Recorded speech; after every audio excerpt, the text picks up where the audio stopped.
What's up, guys? We're back with another episode of Who Even Asked. As always, I'm Tay. And I'm Jazz. If you hear whining today, Bruce is back. He wants to make his presence known. So Your favorite co-host. he is here. But today we are going to be going over some true crime. Mm-hmm. 3 cases in specific. One being the disappearance, and they're all disappearances. So Brandon Swanson, Jason Landry, and Karlie Guse. Guse. Is that how you say it? Yes, I think. Dang. I'm glad you're here because I would have just been saying Guse the whole time. Let's just call her Karlie G for the sake of not having to pronounce that last name. But yeah, so I guess we're going to kind of just dive into it. All right. So I guess we're going to start off with Brandon Swanson. What do you know about Brandon Swanson, this case in particular? Should we give everyone a rundown if they're not informed on the case? Yeah, like that's the probably Cliff Notes. Okay. Yeah. So Brandon was a 19-year-old college student living in Minnesota, and it was, I believe, May 13th that he went missing? May 14th. May 14th. Okay. So it was the last day of the spring semester for college. And he went out to a party with some of his friends to celebrate the end of the semester. At this party, there was obviously drinking. It's a college party. But I think from people at the party, everyone was saying he wasn't super drunk or anything crazy, which I've seen a lot of people saying they don't necessarily believe that. Fair. Because, I mean, a bunch of drunk college kids are probably going to lie about that. Yeah. They don't want to get in trouble, underage drinking, all the things. But from all their accounts, everything was fine with him. He leaves said party to go home, and he doesn't take the normal route to get home. He takes kind of the back roads because this goes back to my other point. I think he was more drunk than he was letting on, or other people were letting on. So that's believed why he was going down the back roads instead of the main highway. Yeah, because when you're young and drunk and you're trying to avoid cops, you're going to take the back roads. Yeah, of course. Yeah, that makes sense. So he's on the back road, and I don't know exactly what happens. I don't think anybody does, but he crashes his car, and it goes into, what would you call it? The ditch, bar ditch. Yeah, so like a ditch. And the car, I'm trying to think back on the pictures I saw of the crashed vehicle.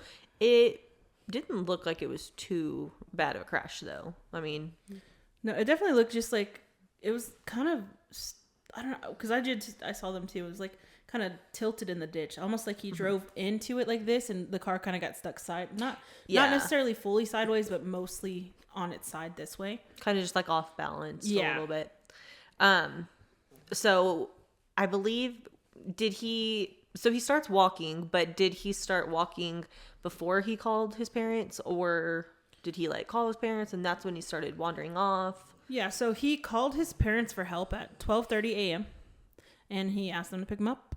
And then I think he stayed on the phone with his father for 47 minutes and kind of describing his surroundings. And I think he thought that he was walking towards Lind. And that's where we last, I guess, hear from him. So he believed he was going in the direction towards Lind, but I believe I had read that he was actually going 30 miles in the opposite direction or something like that. Yeah, he was actually going closer to Taunton, Minnesota. I'm not sure if I'm pronouncing that right. But yeah, that's pretty far to be off. I had also read in a thread that these people were interested in the case, and they went and were looking at where all these events took place so that they could get a feel for or make their own opinion, And they said it was extremely dark out there. They went at night. Obviously, duh, it's out in the country. There's no lights. It's going to be dark. But they said, it was, very surprising how dark it actually was. So that kind of brings up the point when he is on the phone with his dad. He told his dad he started seeing lights. And what do you think the lights he's referring to are? Car. Yeah. Because I guess so I think if you've heard the case, what ended the call with his dad was him basically saying the last thing we hear is him saying, "Oh shit." Yes. So I want to go into, I guess, the investigation and then some other theories before I go into like my theory. Okay. So I don't know if you have anything else to add to like that particular portion. I guess just to kind of wrap that up, like we said, when he was on the phone with his dad, he said he was seeing lights. And his parents are like somewhat in the area at this point and they're looking for him. But I think the parents were under the impression that he was on a road. So they were looking on like roads. And when he was trying to find his parents, I believe he told his dad that he was going to try and cross this field because he thought that was going to be like a shortcut and that was going to get him there quicker. So that's when he tells his dad when he's cutting across the field, like, oh, I see lights. Oh, there's a bunch of fences. I don't know if it said in anything I found that if the parents had seen any lights or if they corroborated what he was seeing. But like you said, he's on the phone with his dad. The last thing his dad hears is him say, oh shit. And then he said the call went quiet. Like there wasn't anything else, just oh shit. And then it went quiet, correct? Yeah. And I was trying to look for like the call to see if like maybe it was recorded, but I'm dumb and thinking about it now. Why would it be recorded? Because it was between him and his parents, not the cops. And I mean, I know you can get like phone records or whatever, but this is also back in 2008. So technology is not how it is today. So I think some of the questions I had, I'm kind of like, well, you have to think about it like via 2008, not current day. But yeah, that's, I think, all I had to cover the story for you guys if you want to start getting into the investigation. Yeah, so as far as like investigation goes, they really just found the car abandoned. There was not really any damage or signs of struggle. They had, of course, search teams out there, but they didn't find any physical evidence about where he could be. So it's seeming like the car, yes, was in the ditch, and it was just he would need it to get towed out because it wasn't seemed to be damaged.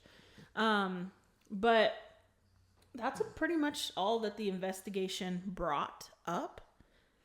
And then we have the theories.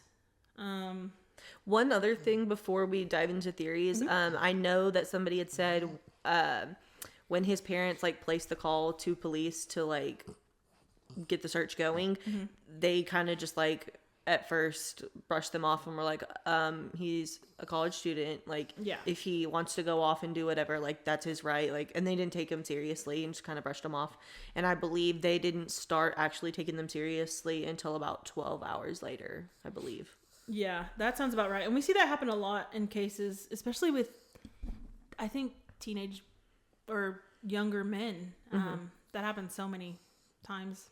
Which it's funny because it's like, yes, technically they are adults, but I mean, thinking back to when I was like 18, 19, no, you are not an adult. You are still a child. Shoot, I'm 30 and I don't feel like an adult. Yeah, I still feel like a child. Yeah. So, yeah. When, because I've heard a lot of these types of cases, and one that I didn't even put in here, but they always go to, oh, well, they probably ran away, or, you know, they probably are embarrassed and they just didn't come back to the scene because they were embarrassed, or, you know what I mean? Like, they're afraid people are going to be mad at them, as some other things that get brought up. So I think they always just try to brush it off. Exactly. Yep.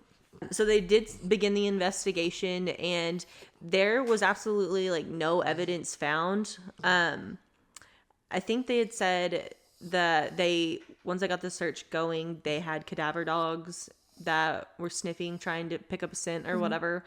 And they did pick up on a scent of his, and it went to the river, which is also known as, which is the Yellow Medicine River in Minnesota. So they track his scent to the river, and then they catch the scent on the other side of the river, like he had gotten out of said river. But it quickly after they lost the scent. But I think that was the only thing they really found with the investigation, I believe. Because there was no phone found. Another thing that they had found was his glasses in his car, which is important to note because Brandon was legally blind in one of his eyes. So Not only is it extremely dark out here Yeah. and hard to see, he also doesn't have his glasses. So homeboy's having a real hard time kind of figuring out what's going on. Yeah. So I think that's all I had as far as the investigation goes. I think one last piece was when they were, I think this goes into your theory aspect you're going to bring up, but the whole river theory, I know that somebody had said they had put grates in that portion of the river to try and like catch Whatever's coming through. Yes. Yeah. And it never Caught anything. So Yeah. So the most prevalent theories that I found was, of course, the river. Another one was hypothermia due to it being so cold that night, and it's Minnesota, so Minnesota's like freezing. right. And then, of course, foul play, because I think what mainly brought that into it is the oh shit, and then, of course, accidentally falling or like some sort of accidental injury. Right. So, as far as what I think there's two things that could have happened. He was walking, talking to his dad, slightly drunk. Didn't realize the river was right there. Then again, I don't know how big this river is, so I don't know. Like if it I was did dark. look up pictures. I mean, it's pretty wide. It seems wider than like. I mean, I think rivers like some parts are wider, some parts are more narrow. Yeah. But from the pictures I had looked up, I mean, it looks pretty decent size. So if it was dark, really dark outside, maybe he didn't see the river, and then that's where we hear the oh shit, and he kind of just falls in and. See, what I don't necessarily know about that theory is I keep getting caught up on the fact that the dad said after he said, oh shit, it got quiet. Like it just like stopped. And I know his dad called him back right after that. And obviously like he didn't answer. So, Yeah. but just it being dead quiet after that is what's like catching me. Because there's another case that we're not covering, and I don't remember the name, but I'll plug it in on the YouTube video, where this guy, and I think you sent it to me on TikTok, but he like his wife got a call from him, and you could hear the water because I think he was drowned. Yes. He was never, but you could hear the water. That's the point I wanted to bring up about that. Yes. So I guess you're right. Yeah. So if it was a drowning or he accidentally fell in the river. Well, another theory, kind of similar to that one, was a lot of people on Reddit were saying they thought he fell into like an abandoned well, potentially. I feel like you would have heard that though. Yeah, the phone falling or like a thud Yeah. or that, I don't know. Or somebody else said a bog, which I don't know exactly what a bog is. Is that like a quicksand situation? Yeah, I think it's a bog. I think a bog's like a swampy area. I think you're right. Yeah. But once again, like I feel like you would hear something on the other end of that. Yeah. And then I guess my other theory that I thought was maybe he got hit by a car. And he was saying, oh shit, as he saw the car coming towards him and he got hit. You know what I mean? But once again, I feel like you would hear that. Well, this is my thinking, okay? When it comes to hearing something. Let's say he got hit and just happened to get hit right where the phone was, or like, you know, like it really went boom and the phone kind of just broke. Then I don't think you'd really hear a lot. But I don't know, I could be wrong. Possibly, but they never did recover his phone. They didn't no clothes, no nothing. And so that's another reason I'm thinking it could be something like that. Which then again, I don't know if he was walking through a field. I don't know if he was on a road at any point after that. But he, whoever hit him, could have also been drunk. Could have not wanted to get in trouble.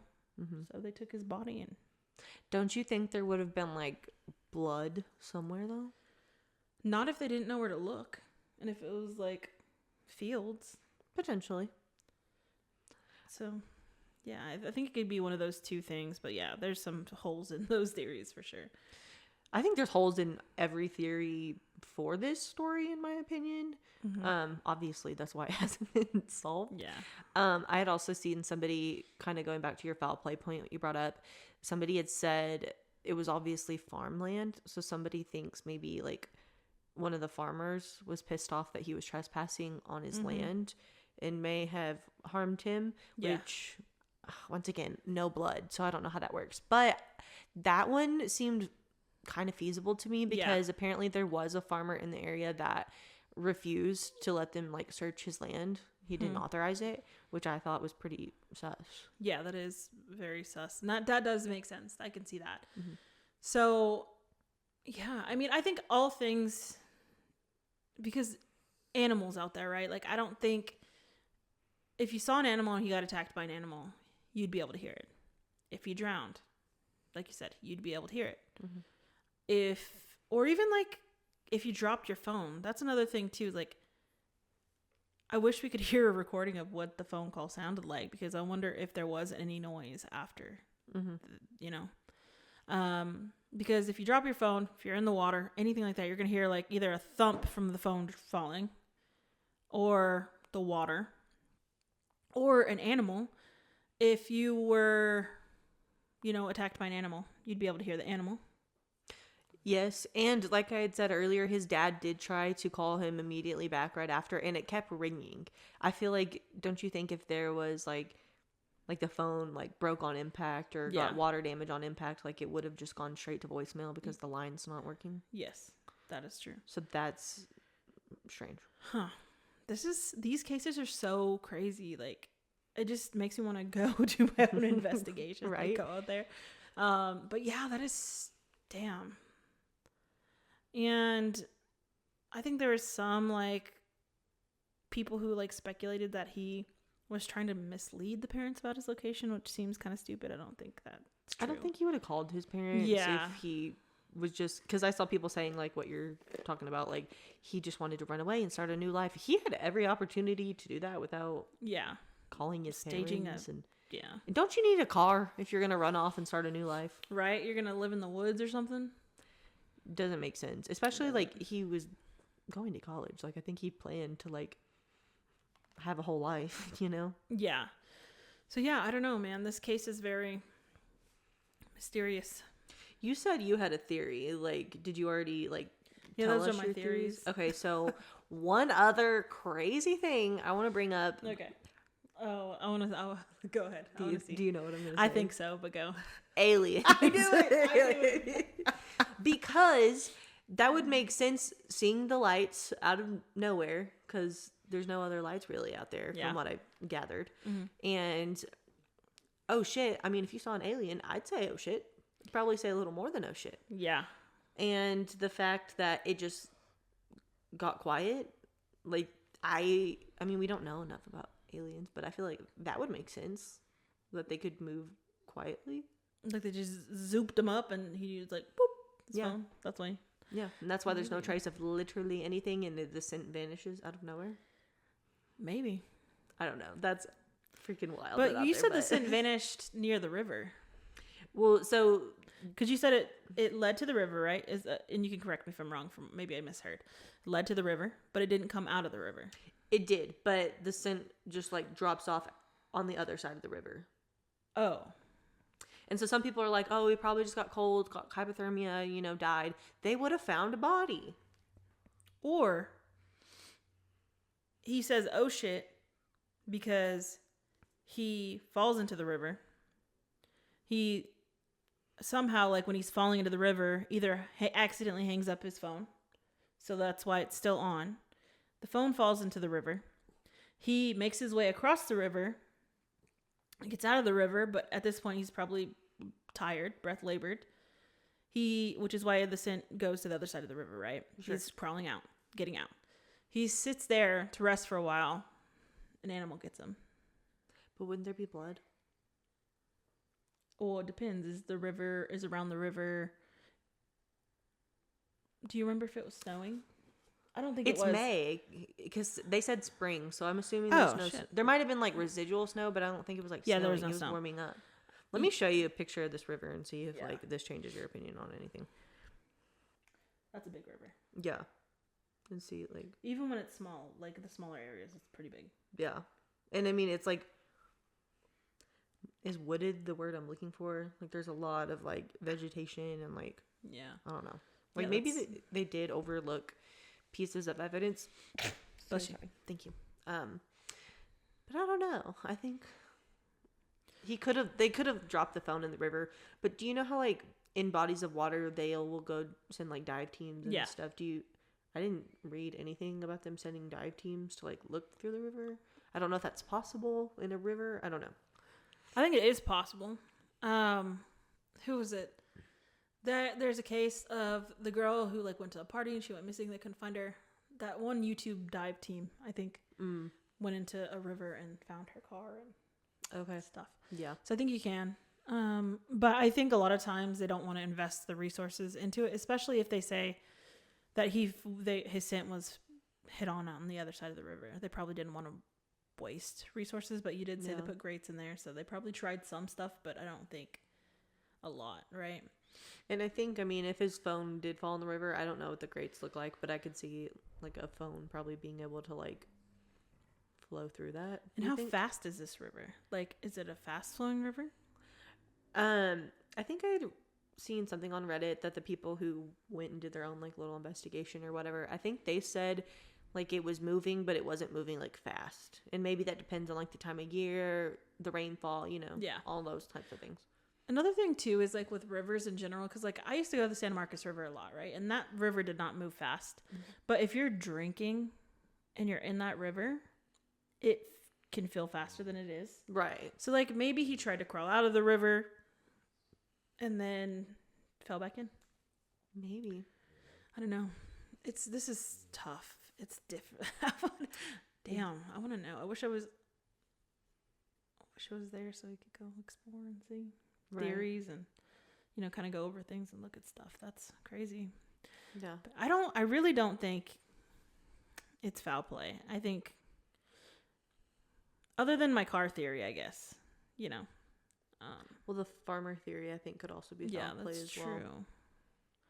But I don't know which direction I lean with this one. Unless he passed out after he got out of the river. And then somebody found his body and took him. But why at that point? Why would you not just let somebody else handle it?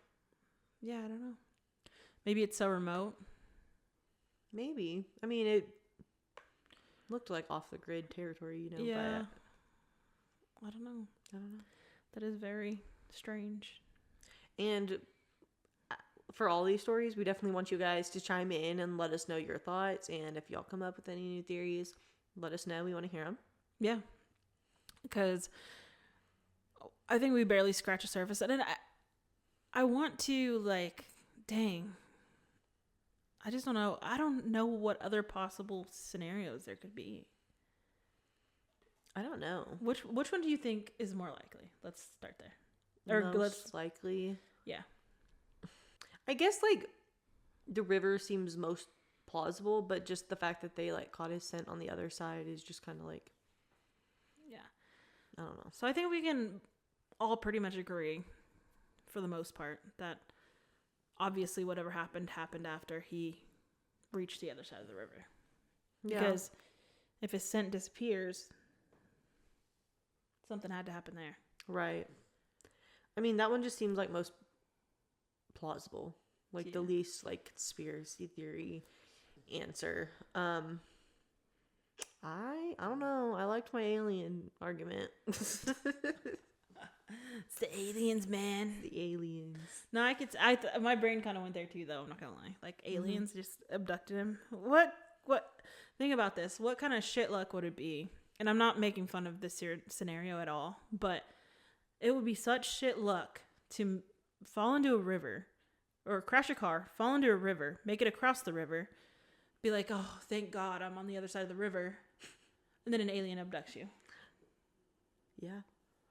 Like, and once again, I'm not making fun of the situation. This is a very sad, very serious situation, but I'm just like, think of that. Like, if that actually happened, that'd be crazy. Yeah. No, that's a really good point. Yeah. Well, I think that about wraps up this Brandon Swanson case. I think so. Yeah. Let's go ahead and get into Jason Landry. Jason Landry. Now this one really touches me in a way because I went to school at Texas State for a little while. And so for those of you who don't know, Jason Landry was a 21-year-old Texas State student who was actually headed home to Missouri City, Texas for the holidays. Did you Do you want me to go over kind of the summary? Yeah, go ahead. Okay, cool. And so he leaves campus at around 11:30 at night, and the drive is about 2.5 hours. Now, around San Marcos, and I believe he was driving in like the hillier areas, because I want to say it's like going towards New Braunfels. And over there, there's so many winding roads. There's just a lot of things out there, because it's like country, but like more greenery country, almost like that Minnesota area, except less vegetation. So his last digital footprint that we have is of him opening his Waze navigation app, and that was around midnight. So we're talking about just 30 minutes after he left San Marcos. And overall, what happened is basically he disappeared. Like, we find his car crashed on a remote gravel road in Luling, Texas, and they find his car at around 12:31, which is an hour after he left, which is really fast. Yeah, I was gonna say that's very quick. Yeah, but his car was heavily damaged, and they just found him missing. They found his clothes, his wallet, his phone, his keys, and his backpack scattered nearby. And then I guess the overall police theory was that he may have left the car willingly and unclothed, which could indicate him being maybe disoriented. I believe, didn't they find like weed or marijuana in his car? Yeah. Okay. So I think, sorry, just whenever you just brought up the unclothed thing, I just had seen some people saying like they tried to blame it on that, like he was on like drugs. Paranoid. Yeah. No, I remember reading about the marijuana thing. So another thing I did want to add about this case that I kind of forgot to put in there was that his car was still found running, which is super strange. So from the outside looking in, it looks like he kind of just left the car running. Which kind of makes you think like he wasn't planning to like be out of the car for long. I mean, also it's winter, like it's cold, you know, probably wanted to like keep it warm or whatever. But that does make me think that he was coming right back. Yeah, true. Another thing is too, so like obviously his car was damaged.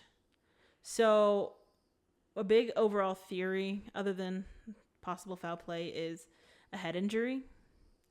A lot of times, you know, because they did find his clothes, like we said. In his backpack. His backpack. And things were like, but what was funny is, you can look at pictures, and I'll try and post the picture, but some of his items were found like right here next to the car, and some were found like down the road.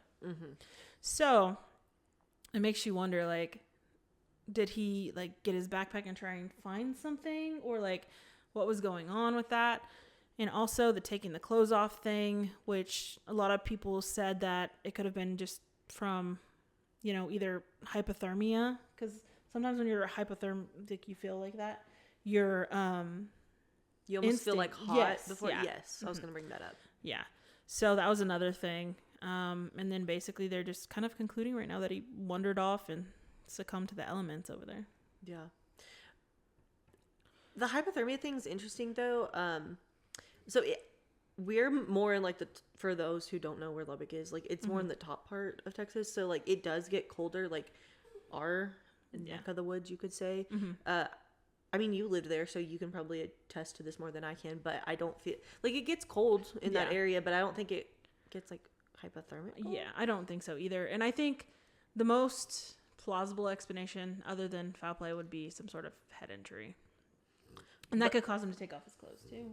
Yeah, that could make sense. I just think it's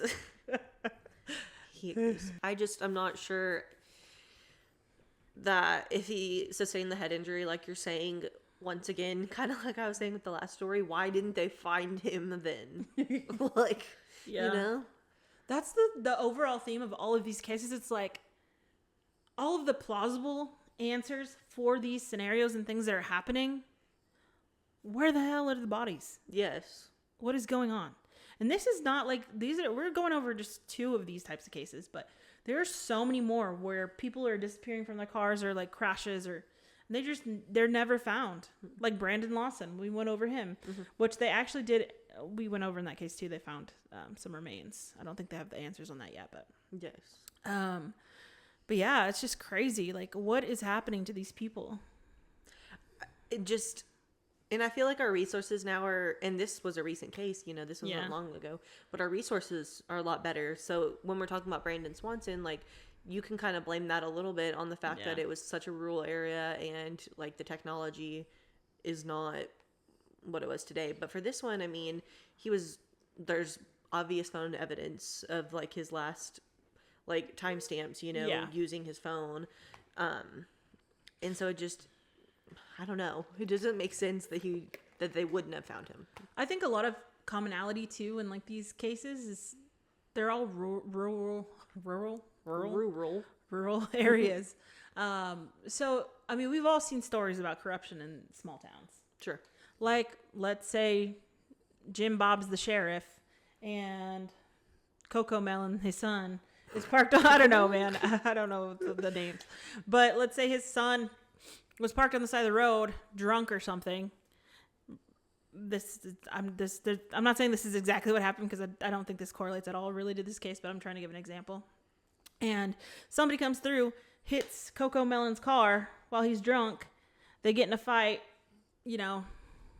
Coco Melon kills whoever hit his car, and Daddy Jim Bob over here, sheriff of the small town, comes and helps him hide it. Right. So, I mean, that does make sense. Yeah. You did say there was damage to his car, correct? Yeah. Did it specify what it was?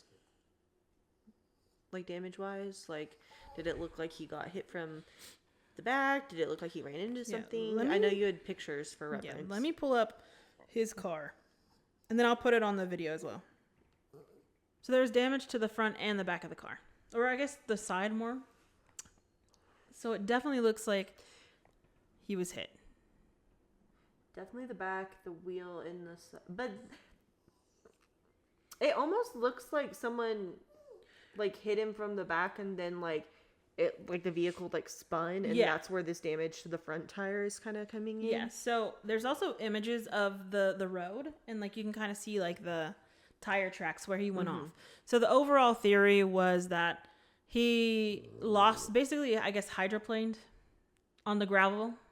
Like maybe he was going too fast, spun out of control, and then the thinking is that he hit, I don't really see any trees out there, so no. I don't know what he could have hit that would give him that extensive damage to the back of his car. Maybe That's another he ran thing. into like a deer or something. Yeah, because I'm trying to pull up a picture of where his car was too, because I think they took pictures. They have pictures of it. But like, if you look at this, it looks mostly like wheat fields or something. Like not anything that he would run into to extensively give the back of his car that damage. Yeah. No, I agree. So unless there's a tree out there that we're not seeing, I don't understand how that could possibly happen. And like I did bring up the deer comment, but I think there would have been blood, obviously, if that. Yeah, because there is a lot of deer out there, and it's winter time because he's going home for the holidays, so that is definitely a possibility. But like you said, yeah, and also like how would that damage the back of his car? Because you're hitting a deer, it's the front, not the back. Well, there was just like the little bit of damage in the front, but it didn't look substantial enough for that. Not as much as in the back. Yeah, the back has more damage. And then, I mean, it kind of does look like he sideswiped something or somebody hit him from the back, maybe. It's almost like, this is just a theory, outlandish here. Like somebody was kind of like riding his ass and maybe hit him from the back of his car this way and then caused him to spun out. That's what I was thinking. Yeah, and then maybe he hit the car in the front, which is why the tire in the front is a little dinged up. Yeah. And then maybe, you know, they both were kind of disoriented.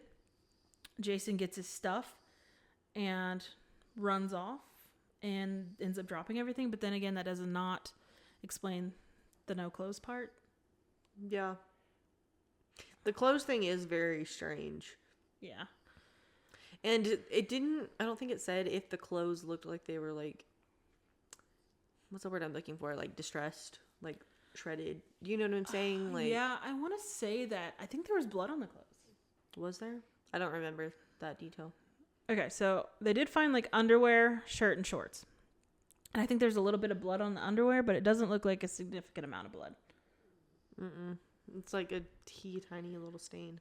And then on the shirt, you don't really see anything either that's like extensively bloody, or the shorts are black, so it's kind of hard to tell. But yeah, you don't really see anything.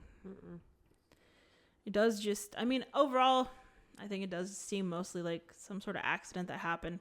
He got disoriented and went into the fields. I mean, out there, I believe, when I used to live in that area, there was boar, and you know what I mean? Yeah. Could have got disoriented, passed out. Drug him off or something. Yeah. I keep going back to this. Once again, I still think there would be blood, but... Oh, I thought you were about to bring up aliens. No. I'm not bringing up aliens in this situation, but I don't know. I still think, like, blood would have been found. Yeah, because, like, dang, was there... Yeah, I don't know. I also think it's weird that, like, the firemen found him so quickly. Yeah, that is weird, which like, is another reason. Like a cover up. And then also, it was almost exactly 30 minutes after. It's like, I wonder if they waited 30 minutes after just to make it seem like they stumbled upon him. Like 12:31. Like, oh, let me wait 1 minute past so it looks less suspect. Because some of the foul play things were that somebody picked him up after the crash, and his personal items were staged to make it look like he walked away. But once again, this is kind of like what I said about the last story we were discussing. He's like in college. Like, I just feel like he didn't like choose to just up and walk away from his life. And once again, you need a car to move on and have another life. Yeah. I think I could definitely see. So if they found his underwear, that means he was like completely naked. Which that part's very strange. Very strange. I don't think anybody's just choosing to. So, but too, okay, think of it this way. Because it was a volunteer firefighter that found him. And I want to say, if I was reading correctly, there are some theories about this volunteer firefighter. But I'm not, don't quote me on that. But let's say something happened with him and this volunteer firefighter, you know what I mean? And the firefighter would know how to stage things for hypothermia. Sure. So I wonder if that was like a play into it too, like, and you know what I mean? Maybe. So. Well, the clothes just look like too perfect. Like they don't look disturbed was my point I was trying to make a minute ago. So that kind of makes me think like the person could have just taken them off to like, I don't know. Does that make sense what I'm trying to say? Yeah. Like maybe, just maybe, somehow this volunteer firefighter, I would keep going back to being drunk, but was drunk or was doing something he wasn't supposed to. He hits him. He doesn't want to get in trouble. He doesn't want to lose his job. He doesn't want to, I don't know, something. He doesn't want something to happen. So he makes him take off his clothes and stage all that stuff and then takes him. I think that would also be easier to dispose of a body. Yeah. Without that, you know? Mm-hmm. Very true. We need to do more of like a deep dive on like this firefighter's history. We do, because I have covered. I was telling Taylor this a while ago, but I had not a YouTube. Gosh dang it, I can't talk today. A TikTok where I would go through true crime stuff, and I remember covering this case, and I missed out. As soon as I was like pulling my notes up for this today, I was like, dang, I missed a lot of stuff that I put in there that I should have put in here. So we'll probably have to circle back to this at some other point to get like a little more detailed. This is kind of just like an overview of the case. It's a very strange case, just like the previous one. Yeah, absolutely. Yeah. So do you want to go? Do you have any more on this one? I think I'm caught up on that one. Yeah. I think we kind of did all of our debunking. Yeah. So our last case that we were going to bring up for you guys was the case of Karlie Guse. Karlie G, we're going to call her. Yeah. So Karlie G, she was 16, I believe, correct? Yeah. So back in 2018, on October 12th, she had went to a party, and at said party, was it a party or was she hanging out with her boyfriend? Oh, it was a party. Okay, so at a party, she is smoking weed, and she has a really bad experience, and she starts freaking out. She's super paranoid, so she calls her parents. I think it was her mom specifically to come get her. Also, another thing I wanted to point out about this was the mom in the story is not her biological mom. It's her stepmom. So I just want to throw that in there. So the parents go and pick her up, and didn't they find her like on the side of the road, like walking away when they found her? Mm-hmm. Okay, so I think that also just like coincides with the fact that she's having a really bad experience with this high. Mm-hmm. So parents get her in the car, they take her home, she's safe, right? And they they feed her dinner, and this is where things get a little off because there's conflicting stories. Yeah. Specifically, the stepmom changes her story, and so I think that's where information gets lost. Yeah. So at home, she's freaking out, she's crying, she thinks her parents are evil. So one thing I wanted to bring up that I found weird: the stepmom is recording one of her freakouts. Yeah. And in this freak out, she's eating a salad, and she keeps calling it the devil's lettuce, and she's freaking out, and the mom's like, no, this is just a salad. Yeah. But in this recording, she's also like saying that the stepmom is going to kill her, and she's like, why would I kill you? You're just freaking out, you're just paranoid, like I'm not gonna do that. And she's like, please don't hurt me, please don't hurt me. And I just found it really freaking weird that the stepmom was recording that. Like, why did you feel the need to pull out your phone and record this? Like, I can't imagine, like, if my kid was like in this situation, I'm like, let me get the proof real quick. Like, very odd. So like I said, this is where details kind of start not lining up. But did the stepmom originally say that she slept in her room all night? Was her first story? I think so, yeah. So that was one of the stories, and then I think she goes back and changes her story at some point and was like, well, I left her room at like, I forgot what time she said, or the last time she'd seen her was 5:30 a.m., something like that. Yeah, I think that sounds about right, because there were reports of seeing her or somebody looking like her around 6 a.m. Yes. So this is the part of the story I get a little confused, so maybe you can help me out a little bit. But so they called and reported her missing in the early morning hours, correct? Like her parents called that in, is that right? Yes, I believe so. So yes, we had to look that up real quick to make sure we were correct. So it was the parents that reported her missing in the early morning hours, and then I believe it was after that where the spottings of her had been reported on Highway 6. Mm-hmm. And so after that, like, they never find her. Obviously we said all of these cases are disappearance cases. Fuck, what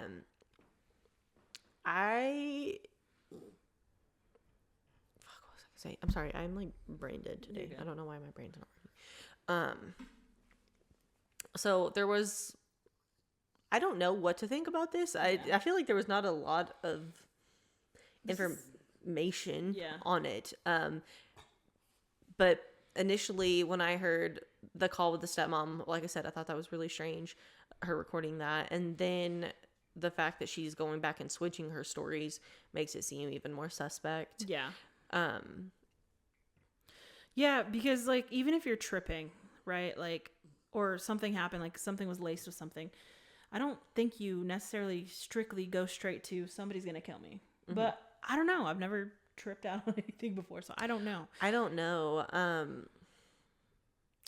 Do we think like she was just that terrified that she thought her parents were actually going to kill her, that she did leave the house on her own and start walking away? Because that's kind of like when they picked her up from the party, she was already walking down the street. So maybe like that was the state she was in. But also at this point, it had been a few hours. Don't you think that would have like worn off at least to like a decent level? She was kind of small, wasn't she? So I mean, and depending on what they laced her with, or if she got laced with something, because if you're just smoking marijuana, typically it doesn't just do that to you, I wouldn't think.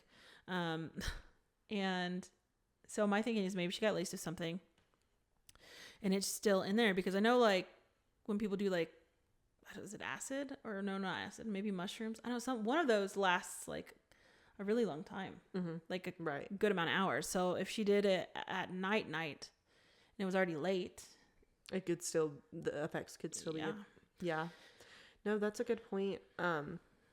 So a lot of people had speculated that they thought she was picked up and was sold into trafficking.